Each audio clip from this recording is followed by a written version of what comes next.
Mesdames, Messieurs, bonsoir. Bienvenue au 20h30 sur la CRTV, les titres du journal. Une session très attendue. Le Conseil supérieur de la magistrature s'est tenu aujourd'hui sous la conduite du président de la République. Des questions de carrière et de discipline au menu et la prestation de serment des nouveaux membres de l'instance. Une agression très injuste. Une jeune élève de 17 ans a été sauvagement attaquée hier à Bamenda alors qu'elle allait passer ses épreuves du BEPC. Sa vie a été sauvée de justesse après de multiples opérations chirurgicales. Un intérim très délicat. Monseigneur Abraham Comé est le nouvel administrateur apostolique de Bafia. Il prend la tête d'un diocèse encore meurtri par la mort tragique de son berger, Monseigneur Jean-Marie Benoît Bala. Voilà pour les titres. Mesdames, Messieurs, une fois encore, bonsoir. 4 heures d'horloge. Le Conseil supérieur de la magistrature aura été exceptionnellement long aujourd'hui. L'instance devait examiner les dossiers disciplinaires et l'évolution de la carrière des magistrats du siège et ceux du parquet. Les travaux du Palais de l'Unité étaient présidés par le président de la République en sa qualité de premier magistrat du pays. Au cours de cette session, les nouveaux membres du Conseil supérieur de la magistrature ont prêté serment. Le reportage d'Yves Macmezzo. Le rendez-vous de ce 7 juin 2017 au Palais de l'Unité était particulièrement attendu par la famille judiciaire et l'ensemble des justiciables de notre pays. Une attente forte, exacerbée par la poussée de fièvre observée dans certaines juridictions au cours de ces derniers mois. Et c'est avec un mélange de gravité et de fierté sur les visages que les membres du Conseil vont, les uns après les autres, faire leur entrée dans la salle des conseils ministériels située au 3e étage du Palais de l'Unité et transformée pour la circonstance en vaste prétoire. Fierté de participer au bon fonctionnement du système judiciaire de notre pays, gravité à l'idée de se prononcer sur l'évolution de la carrière des magistrats. Autour de la salle des délibérations et en attendant l'arrivée du président de la République, le ministre d'État, ministre de la Justice, garde des Sceaux et par ailleurs vice-président du Conseil, Laurent Esso, le secrétaire du Conseil, Jean Foumanakam, le rapporteur, Marc Ateba-Mbala, les différents membres, anciens et nouveaux, et leurs suppléants. Pendant ce temps, ont été installés dans l'antichambre les magistrats dont les dossiers disciplinaires ont été transmis au Conseil, ainsi que leurs avocats.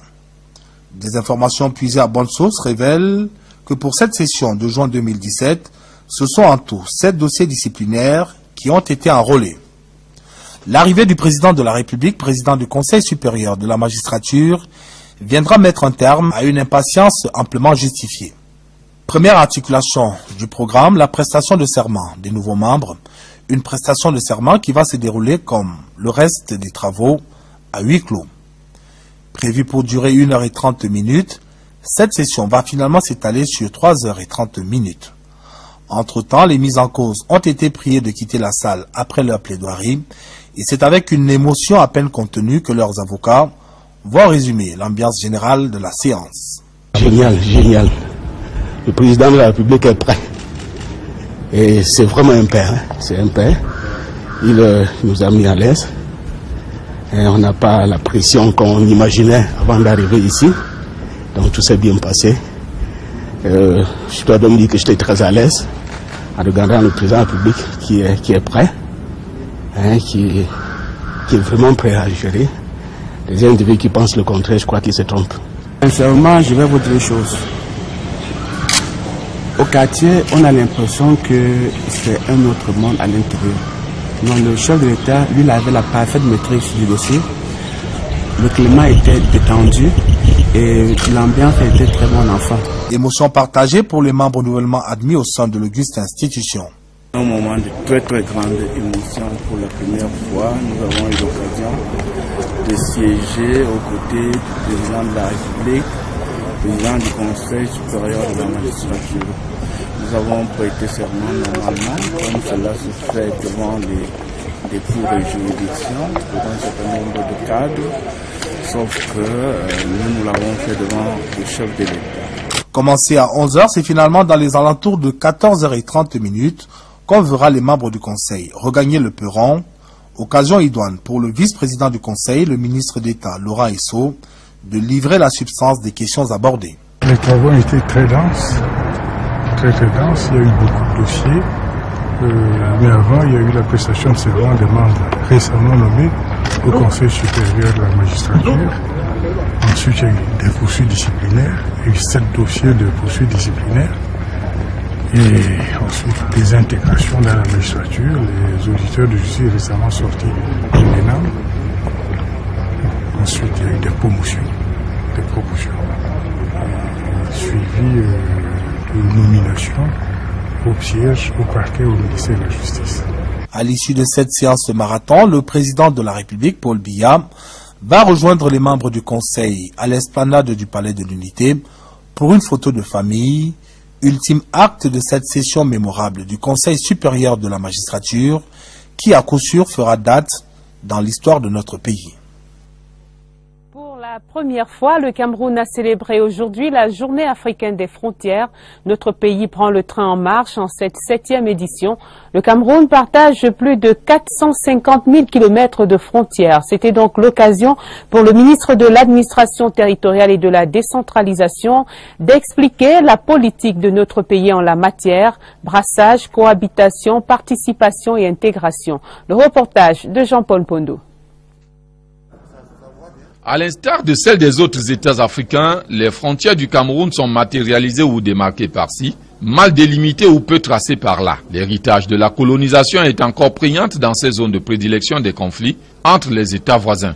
Pourtant, les frontières sont des espaces de développement, comme le démontre le thème de cette célébration au Cameroun. Nous célébrons cette journée pour bien montrer que nous sommes un pays qui veut vivre en bonne intelligence avec les autres pays. Il ne s'agit pas de faire en sorte que les frontières soient des facteurs de séparation ou de division.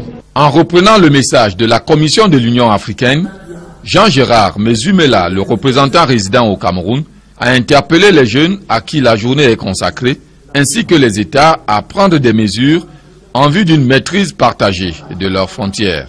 Allant dans le même sens, le ministre René Emmanuel Sadi a présenté l'approche camerounaise de gestion des frontières. Nous avons avec des États de la sous-région mis en place des comités bilatéraux, des comités ad hoc sur les frontières, sur la coopération transfrontalière, et que à l'échéance 2022, nous aurons effectivement bouclé. La problématique sur la gestion des frontières nécessite des actions concertées, nationales et multinationales, si l'on veut atteindre des objectifs assignés aux États à l'horizon 2022 par l'Union africaine. C'est un vrai paradoxe qui a suscité la réflexion autour des frontières. Les frontières, espaces de délimitation, de séparation et de différence, mais aussi espaces potentiellement catalyseurs de développement. Des experts ont croisé leurs opinions sur la question au cours d'un débat organisé à l'ENAM, banquet intellectuel pour marquer cette 7e journée africaine des frontières. Rodrigue Bertrand Tueno. Les frontières du Cameroun le séparent de 6 États en Afrique. Et comme tout État, celui du Cameroun gère ses frontières dans un savant dosage des impératifs sécuritaires, géopolitiques et économiques qu'incarnent les forces de sécurité et de défense, ainsi que diverses administrations comme celle des douanes. À la frontière, comme à l'intérieur du territoire, la douane a sa place en ce qu'elle exerce à la fois une mission fiscale, celle qui consiste à collecter les droits et taxes, une mission économique qui est une mission de régulation, une mission de surveillance et de sécurité, et enfin une mission d'assistance aux autres administrations. Cette gestion est confrontée à des défis qui incitent les observateurs avertis à attirer l'attention sur certaines insuffisances. La gestion des frontières doit être renforcée. C'est ce qui a commencé à être fait avec la mise en place de nouvelles unités. Mais il est également important de développer aussi l'aspect proprement économique de la sécurisation des frontières en mettant plus de moyens dans la mise en place de programmes de développement régionaux transfrontaliers. La crise de Bakassi, l'éruption de la secte Boko Haram et la crise centrafricaine ont poussé le Cameroun à l'amélioration de la gestion de ses frontières. Plus de 262 milliards de francs CFA pour développer l'élevage et remettre à niveau les réseaux de transport de l'électricité au Cameroun. Les financements sont disponibles. La Banque mondiale a décidé d'accompagner le gouvernement camerounais. Ces deux chantiers sont traités en mode urgence, à la fois comme levier du développement économique et pourvoyeur du bien-être social. Le compte rendu de Marie-Laurence Kay. Le premier accord est celui du financement du projet de développement de l'élevage Prodel. Montant du crédit, 60 milliards de francs CFA. C'est le premier projet de la Banque mondiale dans la région Afrique à être dédié uniquement à l'élevage. On va appuyer l'amélioration de la productivité, de la commercialisation des produits de l'élevage et aussi donner un appui aux communautés pastoraux et agropastoraux. Il s'agit ici d'accompagner tous les agroproducteurs, les petits producteurs, les producteurs moyens, la modernisation du système de production. Le deuxième secteur mis à l'honneur est celui de l'énergie. Montant de l'enveloppe, plus de 202 milliards de francs CFA. Le projet de remise à niveau du réseau de transport de l'électricité et d'appui à la réforme du secteur Sonatrel vise à améliorer la capacité et la fiabilité du réseau d'électricité au Cameroun. Il s'agit de reconstruire les lignes électriques et les ouvrages associés. Nous allons connecter nos trois réseaux interconnectés. Le RIN, réseau interconnecté Nord, le RIS, puis le RI. Il faut les mettre ensemble dans la perspective de satisfaire la demande domestique en électricité. Occasion pour le ministre Louis-Paul Motazé de l'économie, de la planification et de l'aménagement du territoire de rassurer le partenaire groupe Banque mondiale que le Cameroun veillera au respect de ses engagements en vue du plein succès de ces nouveaux projets. Quand le développement agricole inspire l'art graphique, 12 élèves des lycées et collèges de Yaoundé et de Douala ont été retenus pour la finale du concours baptisé Be Involved for the Youth. L'idée originale a permis de voir s'exprimer l'amour de la terre et les bienfaits de l'agriculture à travers des tableaux et des dessins, des œuvres présentées hier à un ministre de l'Agriculture ravi. Le reportage de Carmen Bilé. Nicolas Evuna, 17 ans, explique la symbolique de son œuvre au ministre de l'Agriculture et à sa suite. Il a été reçu premier au concours national d'art graphique du programme Be Involved for Youth, BIFTY, initié par On Spot Enterprise Cameroun à l'attention des élèves du secondaire. Ce mardi, ces 12 lauréats sont venus présenter leurs trophées et leurs œuvres à Henri Eyebe ici. Je suis heureux. À travers mon dessin, j'ai voulu montrer du dynamisme de la jeunesse dans le développement agricole, aussi de la mécanisation et de l'organisation pour pouvoir aboutir à une agriculture de seconde génération. Pour l'occasion, le Minader était accompagné de ses homologues de la jeunesse, des enseignements secondaires et de l'élevage. Les membres du gouvernement ont tour à tour encouragé les jeunes à se lancer dans l'art de la terre.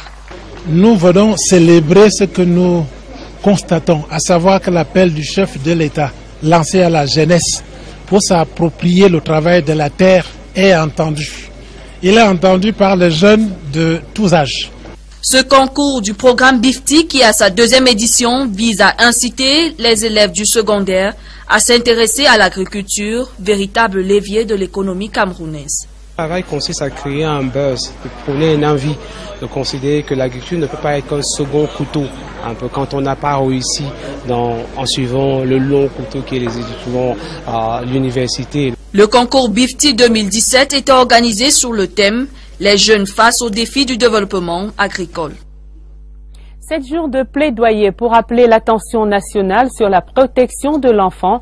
C'est Ebolova, dans le sud, qui a abrité le lancement de la semaine.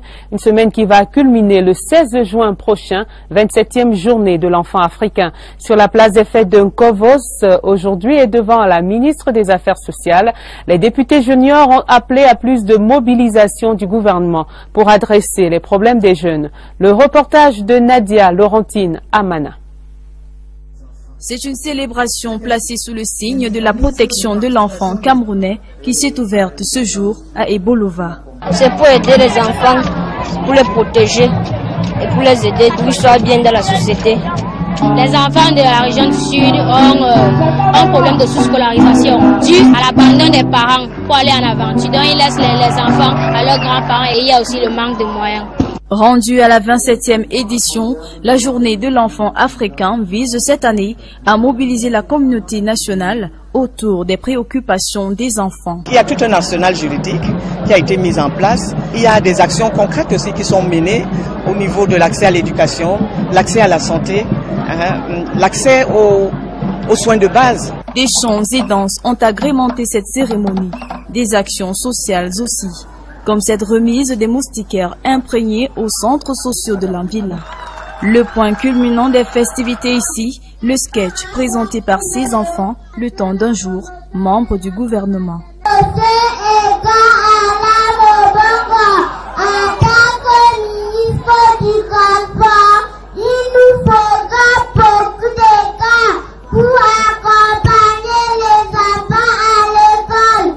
Pour la prochaine étape de la célébration de l'enfant africain au Cameroun, rendez-vous le 16 juin prochain à l'Assemblée nationale où se tiendra la 19e session du Parlement des enfants africains. Revenons sur la récente visite de travail du ministre du Développement urbain et de l'Habitat dans le Septentrion. À Marois, Jean-Claude Mbointiu a évalué l'avancement du chantier des 100 000 logements pilotes en cours de construction. Les travaux sont au ralenti du fait de l'insuffisance d'ouvriers. Le ministre a rappelé l'importance de ces logements sociaux qui s'inscrivent dans le cadre du plan d'urgence triennal prescrit par le chef de l'État. Le reportage d'Ousmane Assanda, CRTV Extrême Nord.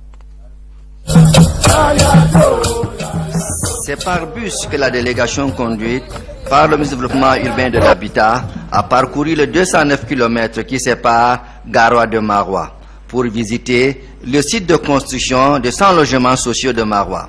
Ce cadeau du chef de l'État, dans le cadre du plan d'urgence triennal, vise à offrir à la population un toit décent à un prix accessible et en même temps à réduire le chômage en employant les ouvriers de la localité.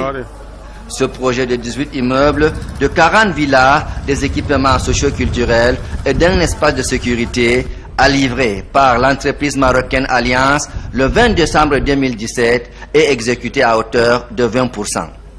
L'entreprise a choisi de démarrer d'abord toutes les fondations qui sont déjà exécutées à 100% compte tenu des problèmes climatiques et de la nature du sol. Il faut donc purger et remplacer ce sol-là par du sable. Quelques bâtiments qui sont déjà au niveau, n'est-ce pas, appréciable. Pour respecter le cahier des charges, le MINDU instruit l'entreprise de se rapprocher des autorités et de l'élite locale. Nous avons constaté sur le chantier qu'il n'y a pas grand monde.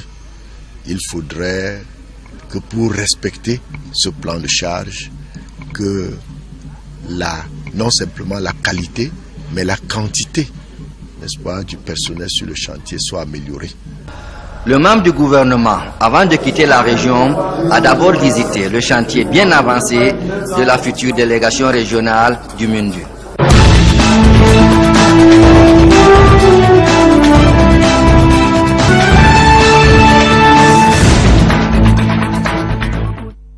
Le supplément de la rédaction de ce mercredi s'intéresse aux déboires des usagers.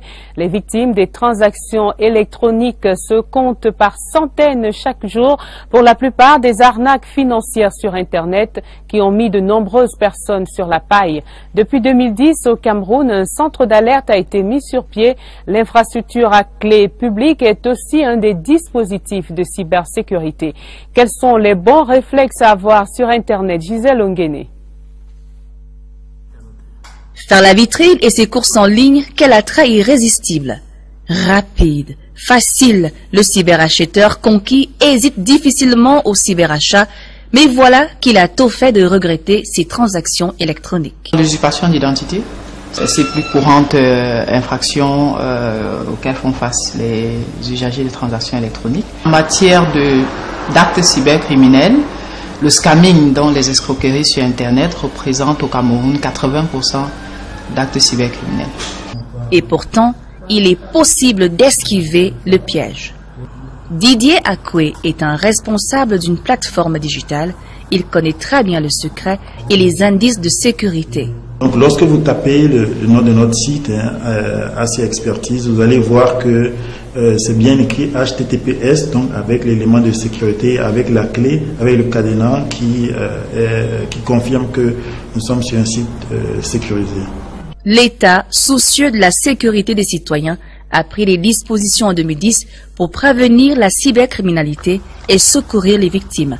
C'est au centre d'alerte de l'Agence nationale des technologies de l'information et de la communication. Nous avons une mission de veille sécuritaire. L'appui que nous apportons aux forces de l'ordre, notamment à Interpol, pour traquer les cybercriminels qui résident au Cameroun ou alors qui ont commis des actes pour lesquels un seul élément d'extranéité se trouve au Cameroun. L'Antique utilise donc des armes comme la sensibilisation, que nous monitorons à distance et 24 heures sur 24. Enfin, à travers une infrastructure qui s'appelle l'infrastructure à clé publique. Vigilance et prudence sont donc les meilleures armures face à la vague virtuelle.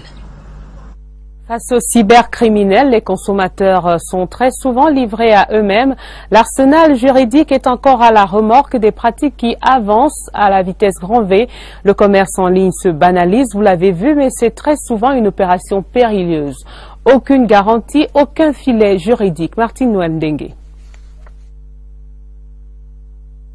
A priori, facilite la vie aux consommateurs. Seulement, la sécurité autour n'est pas garantie. Ceux qui font des transactions électroniques doivent donner certaines informations aux consommateurs. Par exemple, un siège social, en cas de problème, ils peuvent y aller pour se plaindre. Lorsqu'elles ne sont pas respectées, vous pouvez donc porter plainte. La technologie va vite, la législation traîne. C'est ainsi que la loi de 2010/021 du 21 décembre 2010 régissant le commerce électronique au Cameroun se réfère au code pénal pour appuyer les sanctions à l'endroit des contrevenants. La loi définit plus les sanctions un peu dans le style de l'amende, la réparation civile quoi. Mais les sanctions pénales, c'est surtout dans le code pénal. L'identification des faussaires, c'est le plus difficile, certes, pas impossible. Nous avons l'Interpol, qui est donc les officiers de police judiciaire qui ont les compétences transfrontalières, peuvent commencer les enquêtes dans un pays et continuer dans un autre pays, mais eux ne peuvent que faire aussi avec les indices qui peuvent les diriger vers la personne. Donc, si vous n'avez pas les indices qui peuvent les diriger vers la personne, c'est un peu difficile. La prudence reste l'arme la plus efficace quand on ne peut plus se passer des transactions électroniques. À côté des arnaques financières, il y a les atteintes à la moralité et à la décence. Alors comment réguler les réseaux sociaux au Cameroun? La question revient ces derniers temps avec acuité à la vue des dérives qui font des réseaux sociaux le principal vecteur des fake news, ces fausses nouvelles qui se répandent par le jeu des forats. Tout y passe, y compris des sujets souvent sensibles et délicats. Oswald Medung. Au Cameroun, les réseaux sociaux ont su tisser leur toile, un peu trop vite peut-être. Véritable phénomène, ils ont bousculé les codes pour offrir une plateforme d'expression à toutes les mains, expertes ou non, avec une prédominance des mains les moins expertes. Juste un clic a suffi pour faire le déclic. Mais dans un univers nouveau, sans garde-fou, les dérives n'ont pas tardé à apparaître, et la toile a dévoilé le côté hideux de sa lame à double tranchant. Du coup, la question de la régulation se pose. C'est une préoccupation international. Même en Europe, le problème se pose. Dans certains pays européens, on a demandé à ces structures-là de prendre des licences en bonne et due forme pour permettre aux régulateurs de bien les contrôler. Mais au fait, peut-on vraiment réguler les réseaux sociaux?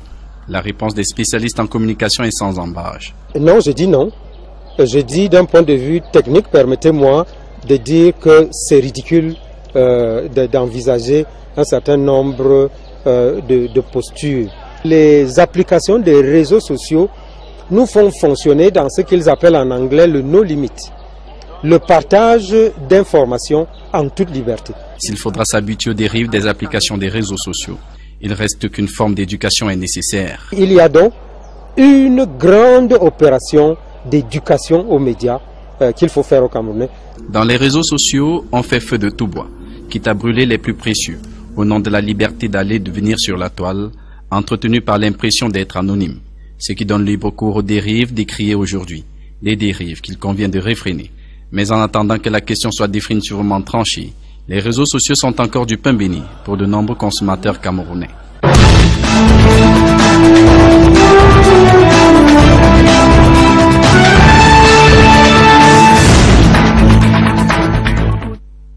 Sur très hautes instructions du chef de l'État, son Excellence Paul Biya, le ministère des Enseignements secondaires a bénéficié d'un appui financier spécial pour l'organisation sereine des examens et concours de la session 2017. Le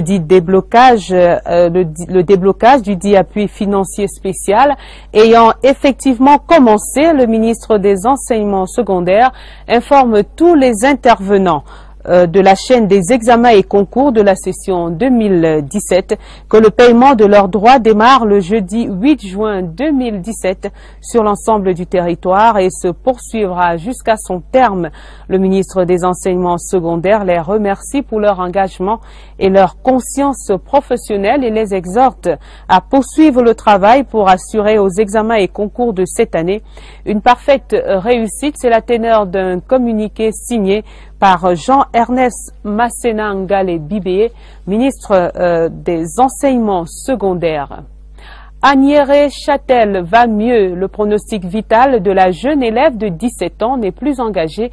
L'équipe médicale de l'hôpital Baptiste de Bingo a effectué avec succès des opérations chirurgicales suite à l'agression sauvage d'hier alors qu'elle se rendait à son centre d'examen à Bamenda. La jeune candidate au BEPC a été attaquée sauvagement par des individus cagoulés et à moto qui l'ont lacérée au sang, la laissant pour morte. Aux dernières nouvelles, la police aurait mis la main sur 3 suspects. Elvis Ngui Maison de CRTV Nord-Ouest. C'est à cet endroit, entre la barrière du parcours Vita et le lycée bilingue de Ntamolung, que la jeune élève Agnéré Chantal Châtel, 17 ans, a été grièvement blessée par 2 individus en cagoule sur une moto. Les 2 individus disaient vouloir les empêcher, ses 2 camarades et elle, de se préparer pour affronter avec sérénité les épreuves du DCE Ordinary Level qui démarre le lundi prochain. Grâce à la prompte réaction des sapeurs-pompiers, dont la caserne est proche du lieu de l'incident, la jeune fille a pu arriver à temps à l'hôpital régional de Bamenda. Sur son corps, elle a eu 2 blessures au niveau de son bras droit, une blessure au dos et 2 blessures au niveau des 2 cuisses. C'était des blessures profondes, surtout au niveau de son bras droit. Et elle a même eu des fractures à ce niveau-là. Et c'est à cause de ces fractures-là qu'elle est évacuée en Bingo. La patiente, ainsi stabilisée, a été évacuée au Bingo Baptist Hospital pour une intervention chirurgicale effectuée par un médecin orthopédiste. On fait la chirurgie pour lever le plaie et aussi mettre le fer pour la fracture et corriger le tendon qui a lacéré. Elle est très stable maintenant. Certes, le pronostic vital de Agnéré Chantal Châtel n'est plus engagé, mais elle ne pourra pas se présenter à l'examen du DCE Ordinary Level cette année. Moins de 48 heures après l'agression, la police a réussi à mettre la main sur 3 suspects.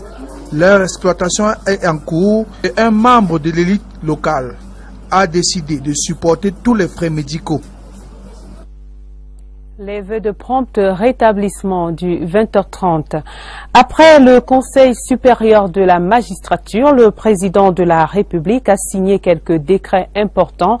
On retient notamment que Ndjéré Emmanuel est nommé président du TCS, le tribunal criminel spécial, que Yap Abdou devient le premier avocat général près la Cour suprême et que M.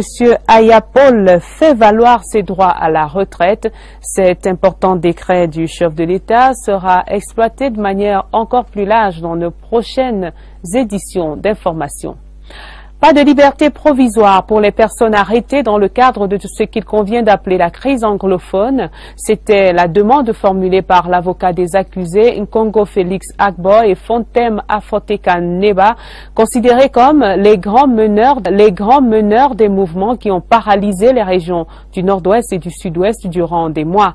Le tribunal militaire de Yaoundé a également décidé du maintien en détention des 25 autres accusés. L'examen du dossier, au fond, va débuter le 29 juin prochain.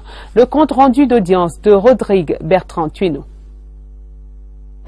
C'est à 11h24 que le collège des juges, conduit par son président, le colonel Abegam Bezois, fait son entrée dans la salle d'audience. Les 27 accusés et leurs conseils s'y trouvent déjà.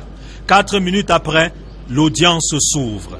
En l'absence de réquisition spéciale du ministère public interpellé par le président, ordre est donné au greffier de vérifier la présence effective des 27 accusés. C'est qu'il fait. Le colonel Abegam Bezois entame alors la lecture de la décision par le rappel du chemin déjà parcouru depuis l'ouverture du procès, avec en bonne place la demande de mise en liberté provisoire assortie d'un placement sur surveillance judiciaire de Nkongo Félix Agbo et de Fontem Afoteka Neba, ainsi que la demande de mise en liberté provisoire des 25 autres accusés dans le cadre de la même affaire. Ensuite, la sentence tombe. Demande rejetée avec ordre de maintien en détention de tous les 27 accusés. Motif du refus. Le tribunal militaire est saisi par un ordre de mise en jugement direct, alors que pour prononcer la liberté sur surveillance judiciaire, il aurait fallu que le tribunal eût été saisi par ordonnance de renvoi. L'audience est suspendue. Les débats reprendront le 29 juin. Il est 11h48. L'audience a duré 20 minutes. Le Parlement camerounais fait sa rentrée demain jeudi pour le compte de la deuxième session ordinaire de l'année législative en cours. Au Sénat et à l'Assemblée nationale, l'ambiance était aux préparatifs en cette veille de session. Voici d'ailleurs quelques clichés saisis par notre reporter Clarisse Emilientan.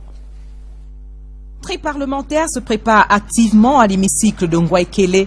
De petites mains expertes hissent le drapeau de la République sur des mâts par-ci, pavoisent et fleurissent par-là, vérifient le confort d'écoute des casques pour d'autres, etc., etc.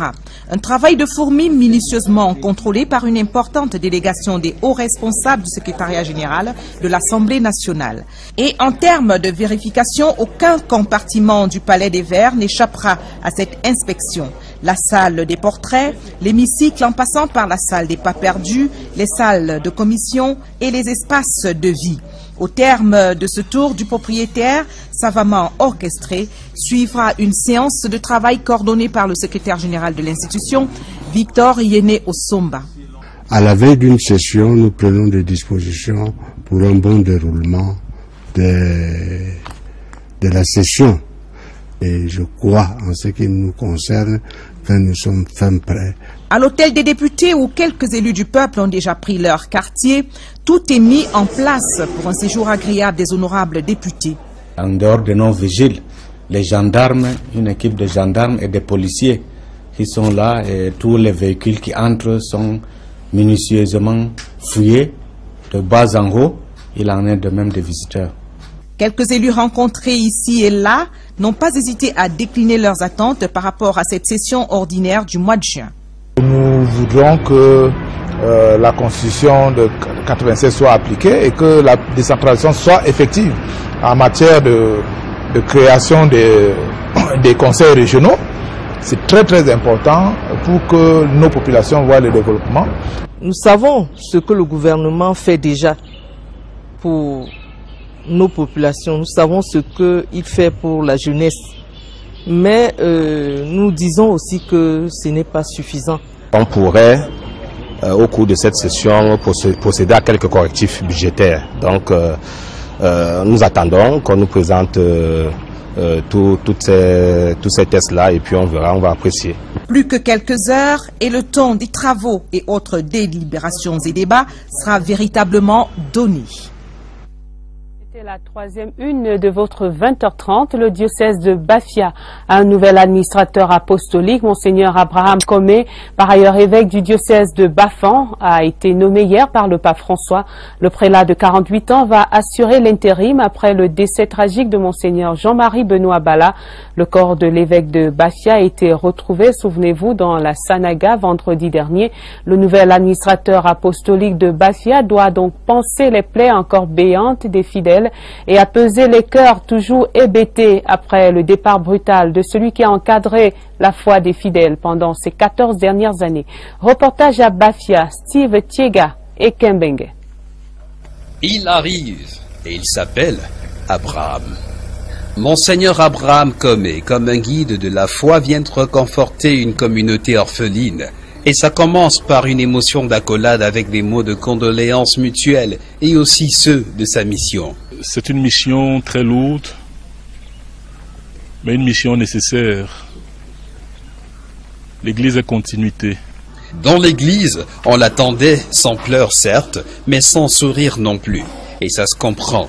Comme un appel au secours des affligés, dans cette cathédrale dédiée à Saint-Sébastien, martyr et défenseur de l'Église, Monseigneur Abraham Comé invoque l'Esprit Saint 3 fois dès sa première minute de parole. Esprit Saint, tu es l'Esprit d'amour, viens toucher nos cœurs. Le doyen des prêtres, l'abbé Pierre-Marie Bécona, le remercie d'avoir répondu à leur appel de détresse, jusqu'à la nomination d'un nouvel évêque qui les accompagnera sur un chemin de foi, avec un évangile qui chasse le doute et la peur. Il n'y a pas raison d'avoir peur.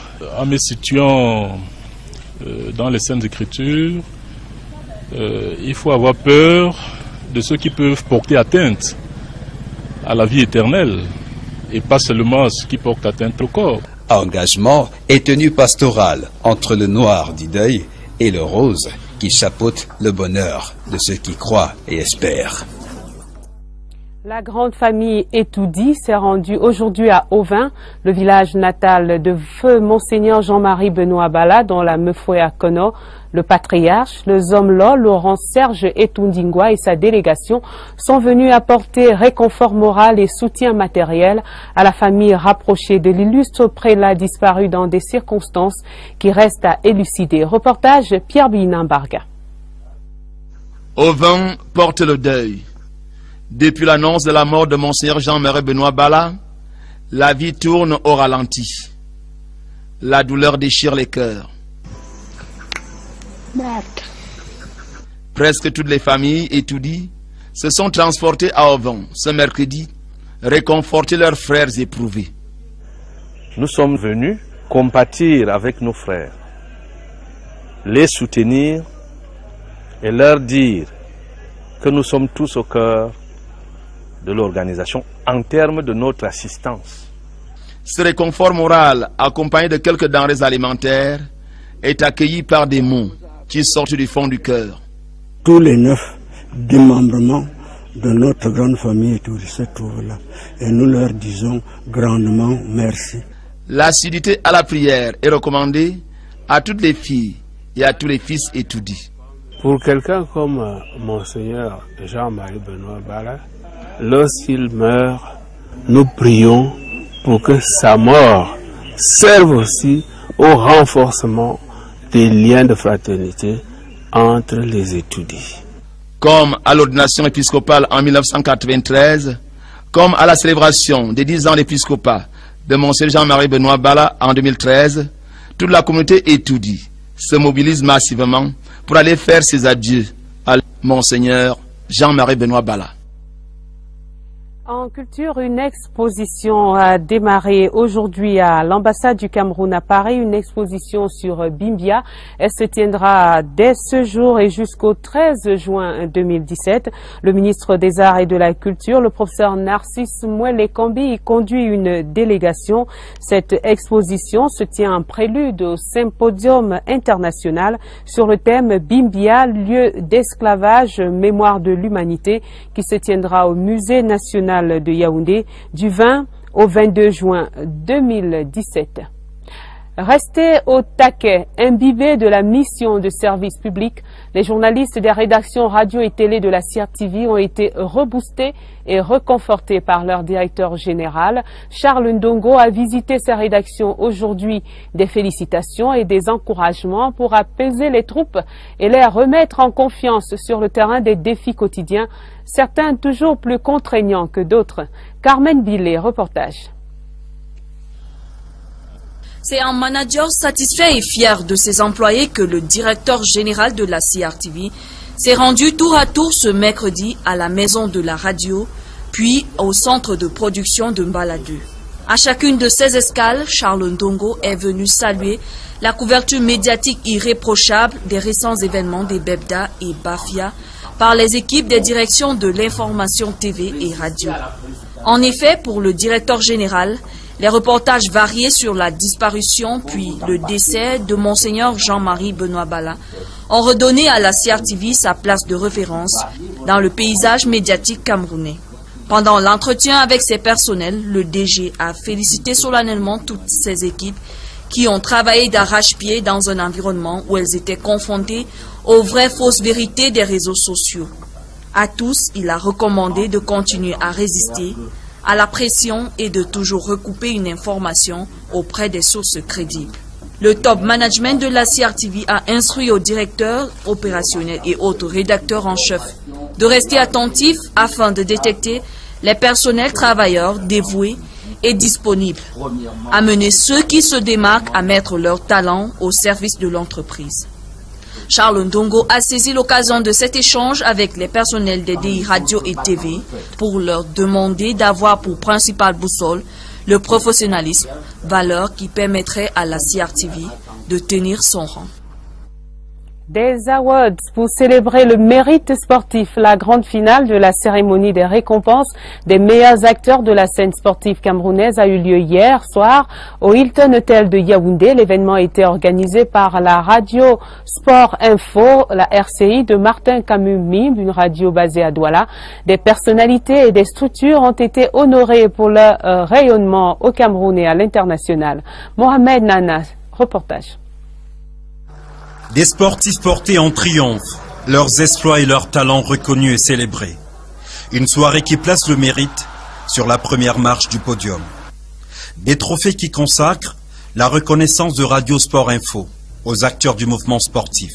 Des figures majeures du sport ont été couvertes de gloire. Le directeur général de l'ANAFOOT, Enon Gathiou, reçoit le prix spécial René Osomba.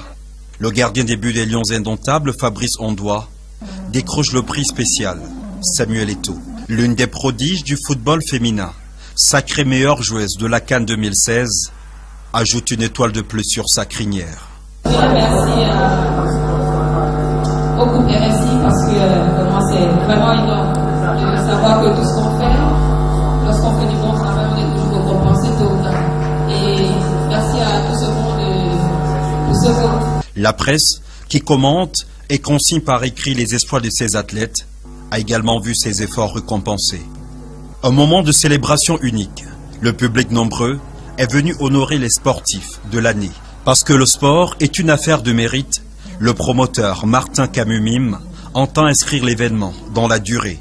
L'invité spécial Samuel Eto'o s'est vu décerner le prix de meilleure représentation sportive diaspora. Une vingtaine de distinctions au total pour des lauréats dans 19 catégories. Pour cette soirée, il n'y avait qu'un seul camp, celui du mérite. Le 20h30 qui s'achève sur ces images de la soirée des Awards RCI. Le Conseil supérieur de la magistrature s'est tenu aujourd'hui au Palais de l'Unité sous la conduite du président de la République, Paul Biya. Les dossiers disciplinaires et des dossiers de carrière des magistrats ont été examinés à cette occasion-là. Le président de la République, à la suite de ce conseil, a signé d'importants décrets dont on retient par exemple qu'Emmanuel Ndiéré est nommé président du tribunal criminel spécial, qu'Abdou Yap devient le premier avocat général à la Cour suprême et que Paul Ayaf fait valoir ses droits à la retraite. Nous avons également parlé du sort de Agniré Châtel. Elle va mieux. Cette élève agressée hier à Bamenda a subi des opérations chirurgicales et son pronostic vital n'est plus engagé. Et puis également cette bonne nouvelle qui vient réconforter les fidèles du diocèse de Bafia. Ils ont un nouvel administrateur apostolique, Monseigneur Abraham Comé, qui est allé prendre contact avec ce diocèse affligé encore par le décès de son évêque, Monseigneur Jean-Marie Benoît Bala. Merci de votre fidélité au 20h30. Merci de rester sur la CR TV.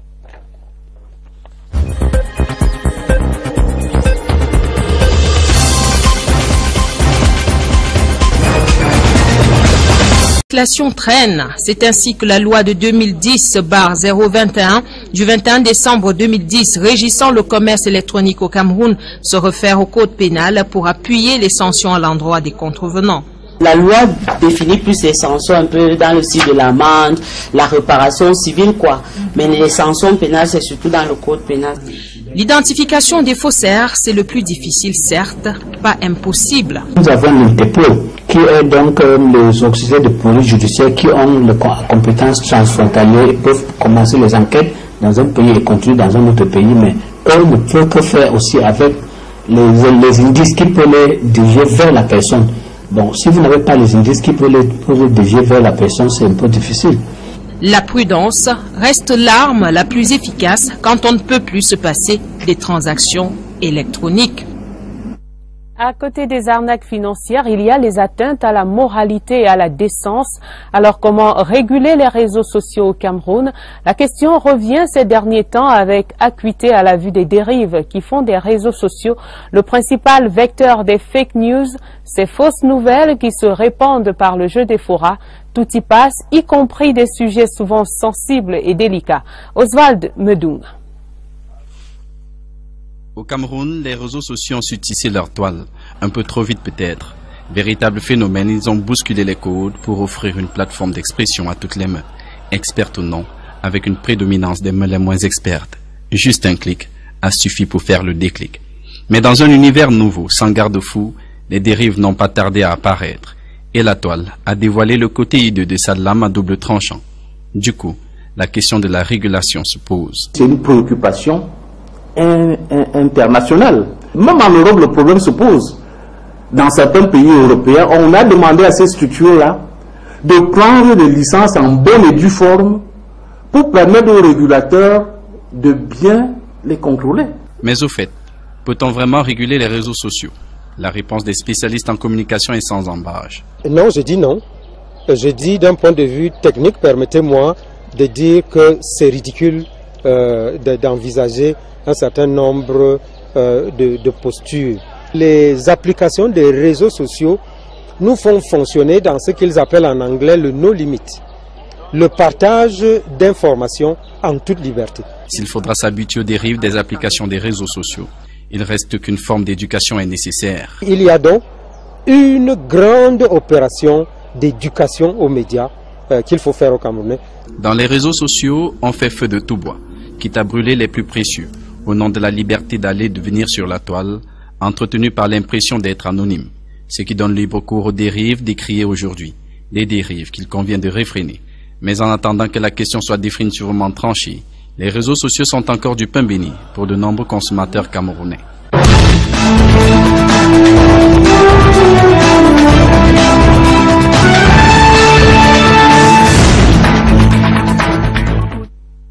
Sur très hautes instructions du chef de l'État, son Excellence Paul Biya, le ministère des Enseignements secondaires a bénéficié d'un appui financier spécial pour l'organisation sereine des examens et concours de la session 2017.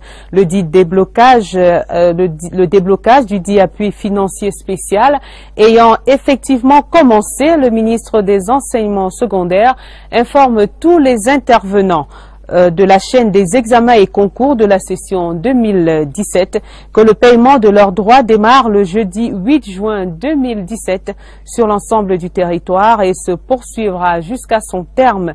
Le ministre des Enseignements secondaires les remercie pour leur engagement et leur conscience professionnelle et les exhorte à poursuivre le travail pour assurer aux examens et concours de cette année une parfaite réussite. C'est la teneur d'un communiqué signé par Jean-Ernest Masséna Bibé, ministre des Enseignements secondaires. Agnéré Châtel va mieux. Le pronostic vital de la jeune élève de 17 ans n'est plus engagé. L'équipe médicale de l'hôpital Baptiste de Bingo a effectué avec succès des opérations chirurgicales suite à l'agression sauvage d'hier alors qu'elle se rendait à son centre d'examen à Bamenda. La jeune candidate au BEPC a été attaquée sauvagement par des individus cagoulés et à moto qui l'ont lacérée au sang, la laissant pour morte. Aux dernières nouvelles, la police aurait mis la main sur 3 suspects. Elvis Ngui Maison de CRTV Nord-Ouest.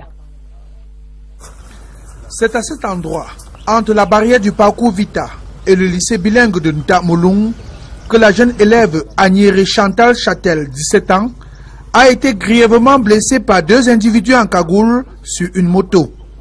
Les 2 individus disaient vouloir les empêcher, ses 2 camarades et elle, de se préparer pour affronter avec sérénité les épreuves du DCE Ordinary Level qui démarre le lundi prochain. Grâce à la prompte réaction des... Le deuxième secteur mis à l'honneur est celui de l'énergie. Montant de l'enveloppe, plus de 202 milliards de francs CFA. Le projet de remise à niveau du réseau de transport de l'électricité d'appui à la réforme du secteur Sonatrel vise à améliorer la capacité et la fiabilité du réseau d'électricité au Cameroun. Il s'agit de reconstruire les lignes électriques et les ouvrages associés. Nous allons connecter nos 3 réseaux interconnectés. Le RIN, réseau interconnecté Nord, le RIS, puis le RI. Il faut les mettre ensemble dans la perspective de satisfaire la demande domestique en électricité. Occasion pour le ministre Louis-Paul Motazé de l'économie, de la planification et de l'aménagement du territoire de rassurer le partenaire Groupe Banque Mondiale que le Cameroun veillera au respect de ses engagements en vue du plein succès de ces nouveaux projets. Quand le développement agricole inspire l'art graphique, 12 élèves des lycées et collèges de Yaoundé et de Douala ont été retenus pour la finale du concours baptisé Be Involved for the Youth. L'idée originale a permis de voir s'exprimer l'amour de la terre et les bienfaits de l'agriculture à travers des tableaux et des dessins, des œuvres présentées hier à un ministre de l'Agriculture ravi. Le reportage de Carmen Billy. Nicolas Evuna, 17 ans, explique la symbolique de son œuvre au ministre de l'Agriculture et à sa suite. Il a été reçu premier au concours national d'art graphique du programme Be Involved for Youth, BIFTY, initié par OnSpot Enterprise Cameroun à l'attention des élèves du secondaire. Ce mardi, ces 12 lauréats sont venus présenter leurs trophées et leurs œuvres à Henri Eyebe Haïssi. Je suis heureux. À travers mon dessin, j'ai voulu montrer le dynamisme de la jeunesse dans le développement agricole, aussi de la mécanisation et de l'organisation pour pouvoir aboutir à une agriculture de seconde génération. Pour l'occasion, le Minader était accompagné de ses homologues de la jeunesse, des enseignements secondaires et de l'élevage. Les membres du gouvernement ont tour à tour encouragé les jeunes à se lancer dans l'art de la terre. Nous venons célébrer ce que nous constatons, à savoir que l'appel du chef de l'État lancé à la jeunesse pour s'approprier le travail de la terre est entendu. Il est entendu par les jeunes de tous âges. Ce concours du programme BIFTY, qui a sa 2e édition, vise à inciter les élèves du secondaire à s'intéresser à l'agriculture, véritable levier de l'économie camerounaise. Le travail consiste à créer un buzz, de prôner une envie, de considérer que l'agriculture ne peut pas être qu'un second couteau. Un peu quand on n'a pas réussi en suivant le long couteau qui est les étudiants à l'université. Le concours BIFTY 2017 était organisé sur le thème « Les jeunes face aux défis du développement agricole ». 7 jours de plaidoyer pour appeler l'attention nationale sur la protection de l'enfant. C'est Ebolova, dans le sud, qui a abrité le lancement de la semaine. Une semaine qui va culminer le 16 juin prochain, 27e journée de l'enfant africain. Sur la place des fêtes de Nkovos, aujourd'hui, et devant la ministre des Affaires sociales, les députés juniors ont appelé à plus de mobilisation du gouvernement pour adresser les problèmes des jeunes. Le reportage de Nadia Laurentine Amana. C'est une célébration placée sous le signe de la protection de l'enfant camerounais qui s'est ouverte ce jour à Ebolova. C'est pour aider les enfants, pour les protéger et pour les aider pour qu'ils soient bien dans la société.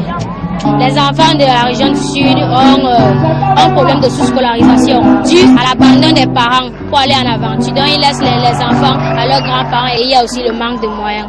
Rendue à la 27e édition, la journée de l'enfant africain vise cette année à mobiliser la communauté nationale autour des préoccupations des enfants. Il y a tout un arsenal juridique qui a été mis en place. Il y a des actions concrètes aussi qui sont menées au niveau de l'accès à l'éducation, l'accès à la santé, l'accès aux soins de base. Des chants et danses ont agrémenté cette cérémonie, des actions sociales aussi, comme cette remise des moustiquaires imprégnés aux centres sociaux de la ville.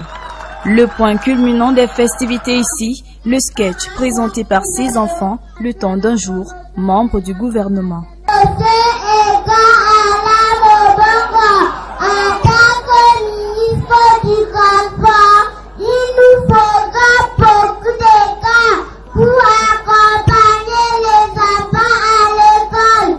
Pour la prochaine étape de la célébration de l'enfant africain au Cameroun, rendez-vous le 16 juin prochain à l'Assemblée nationale où se tiendra la 19e session du Parlement des enfants africains. Revenons sur la récente visite de travail du ministre du Développement urbain et de l'Habitat dans le Septentrion. À Marois, Jean-Claude Mbointiu a évalué l'avancement du chantier des 100 000 lots. Ensuite, il y a eu des promotions. Suivi de nomination au siège au parquet au ministère de la Justice.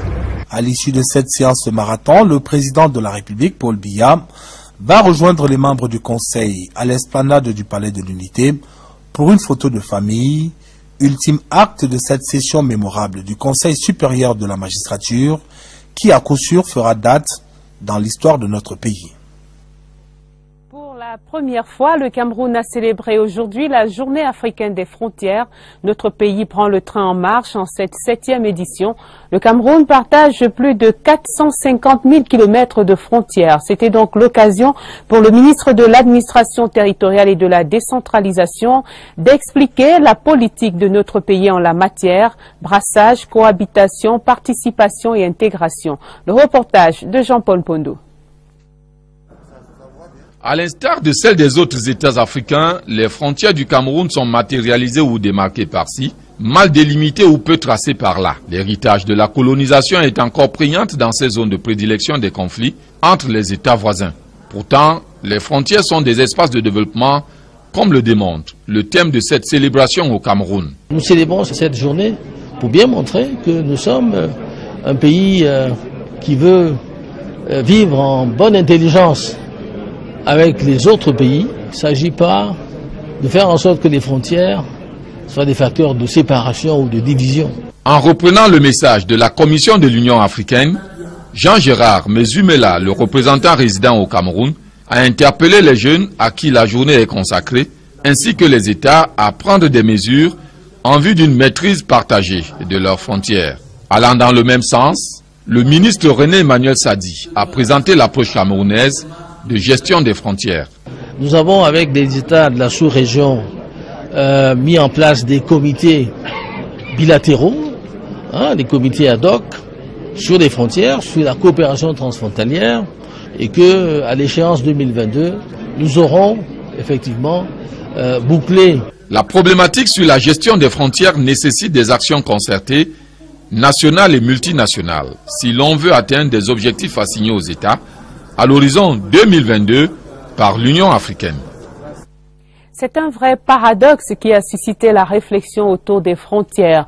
Les frontières, espaces de délimitation, de séparation et de différence, mais aussi espaces potentiellement catalyseurs de développement. Des experts ont croisé leurs opinions sur la question au cours d'un débat organisé à l'ENAM, banquet intellectuel pour marquer cette 7e journée africaine des frontières. Rodrigue Bertrand Tueno.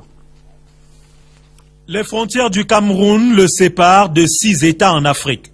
Et comme tout État, celui du Cameroun gère ses frontières dans un savant dosage des impératifs sécuritaires, géopolitiques et économiques qu'incarnent les forces de sécurité et de défense, ainsi que diverses administrations comme celle des douanes. À la frontière, comme à l'intérieur du territoire, la douane a sa place en ce qu'elle exerce à la fois une mission fiscale, celle qui consiste à collecter les droits et taxes, une mission économique qui est une mission de régulation, une mission de surveillance et de sécurité, et enfin une mission d'assistance aux autres administrations. Cette gestion est confrontée à des défis qui incitent les observateurs avertis à attirer l'attention sur certaines insuffisances. La gestion des frontières doit être renforcée. C'est ce qui a commencé à être fait avec la mise en place de nouvelles unités. Mais il est également important de développer aussi l'aspect proprement économique de la sécurisation des frontières en mettant plus de moyens dans la mise en place de programmes de développement régionaux transfrontaliers. La crise de Bakassi, l'éruption de la secte Boko Haram et la crise centrafricaine ont poussé le Cameroun à l'amélioration de la gestion de ses frontières. Plus de 262 milliards de francs CFA pour développer l'élevage et remettre à niveau les réseaux de transport de l'électricité au Cameroun. Les financements sont disponibles. La Banque mondiale a décidé d'accompagner le gouvernement camerounais. Ces 2 chantiers sont traités en mode urgence, à la fois comme levier du développement économique et pourvoyeur du bien-être social. Le compte rendu de Marie-Laurence Kay. Le premier accord est celui du financement du projet de développement de l'élevage Prodel. Montant du crédit, 60 milliards de francs CFA. C'est le premier projet de la Banque mondiale dans la région Afrique à être dédié uniquement à l'élevage. On va appuyer l'amélioration de la productivité, de la commercialisation des produits de l'élevage et aussi donner un appui aux communautés pastoraux et agropastoraux. Il s'agit ici d'accompagner tous les agroproducteurs, les petits producteurs, les producteurs moins, la modernisation du système de production. Logement pilote en cours de construction, les travaux sont au ralenti du fait de l'insuffisance d'ouvriers. Le ministre a rappelé l'importance de ces logements sociaux qui s'inscrivent dans le cadre du plan d'urgence triennal prescrit par le chef de l'État.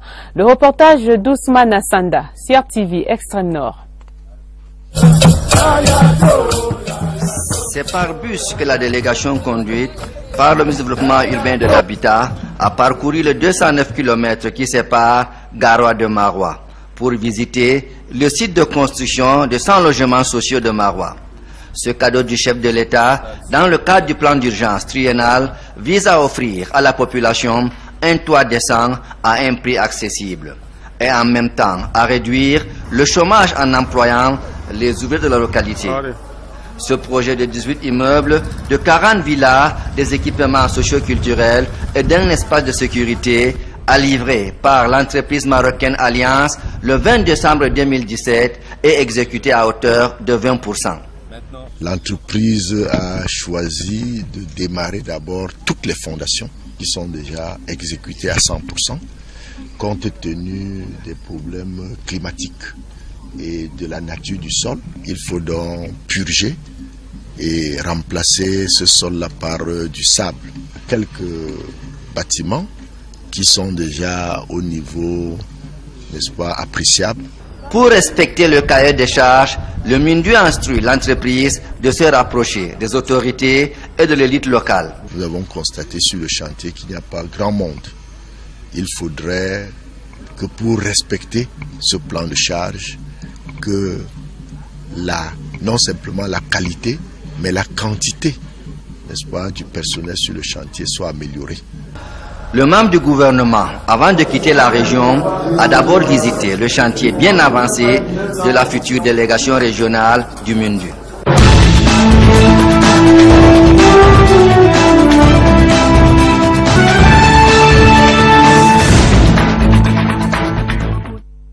Le supplément de la rédaction de ce mercredi s'intéresse aux déboires des usagers.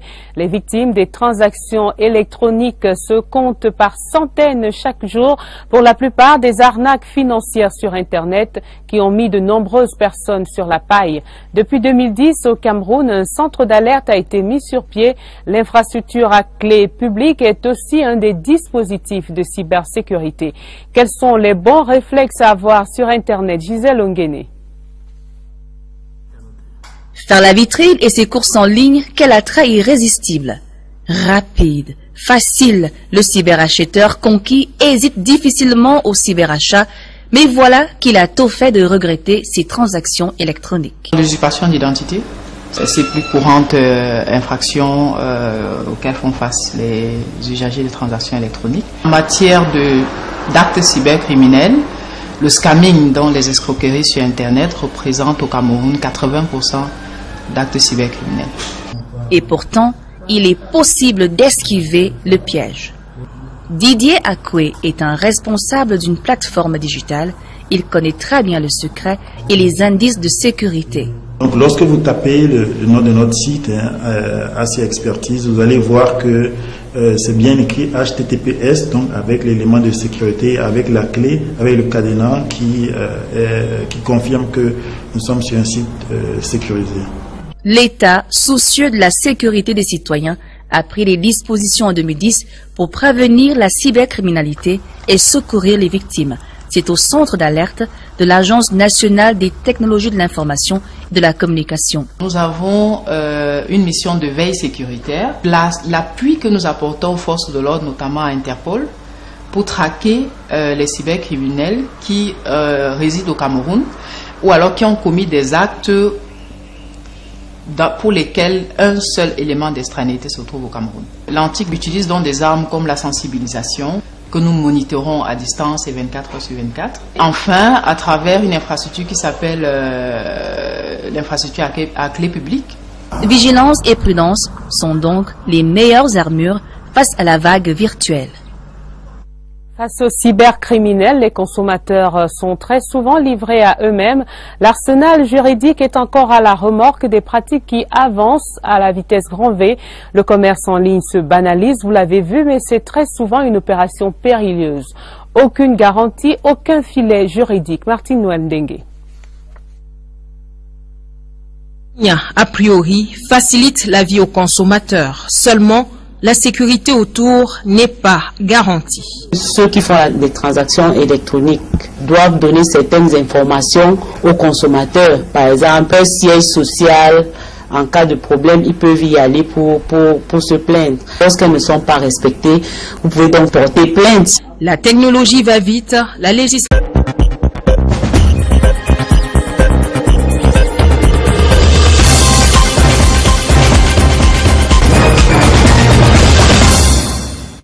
Mesdames, Messieurs, bonsoir. Bienvenue au 20h30 sur la CRTV, les titres du journal.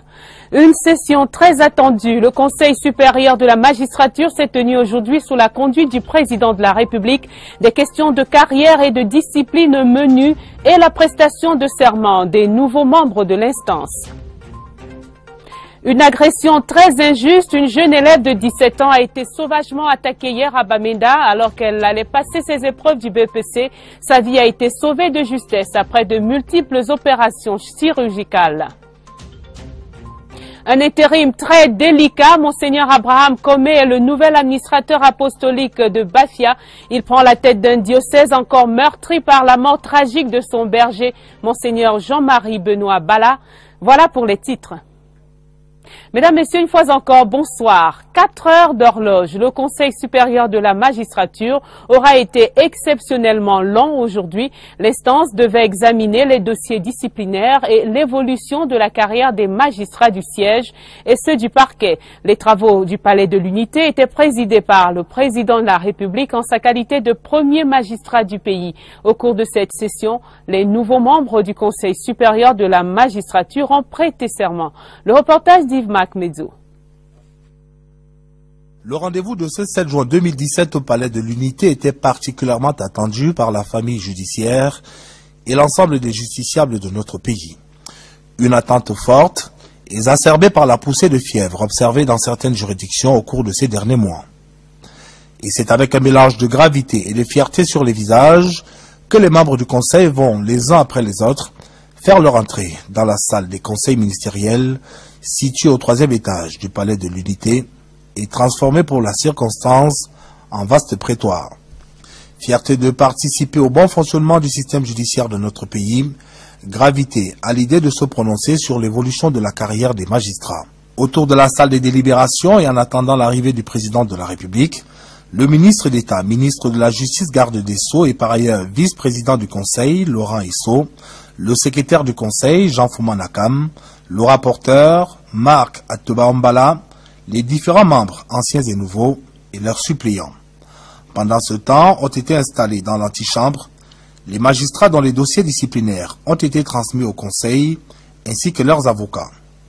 Des informations puisées à bonne source révèlent que pour cette session de juin 2017, ce sont en tout 7 dossiers disciplinaires qui ont été enrôlés. L'arrivée du président de la République, président du Conseil supérieur de la magistrature, viendra mettre un terme à une impatience amplement justifiée. Première articulation du programme, la prestation de serment des nouveaux membres, une prestation de serment qui va se dérouler comme le reste des travaux à huis clos. Prévue pour durer 1h30, cette session va finalement s'étaler sur 3h30. Entre-temps, les mises en cause ont été priées de quitter la salle après leur plaidoirie et c'est avec une émotion à peine contenue que leurs avocats vont résumer l'ambiance générale de la séance. Génial, génial.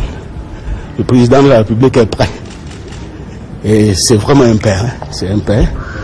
Il nous a mis à l'aise. Et on n'a pas la pression qu'on imaginait avant d'arriver ici. Donc tout s'est bien passé. Je dois donc dire que j'étais très à l'aise en regardant le président de la République qui est prêt, hein, qui est vraiment prêt à gérer. Les individus qui pensent le contraire, je crois qu'ils se trompent. Sincèrement, je vais vous dire une chose.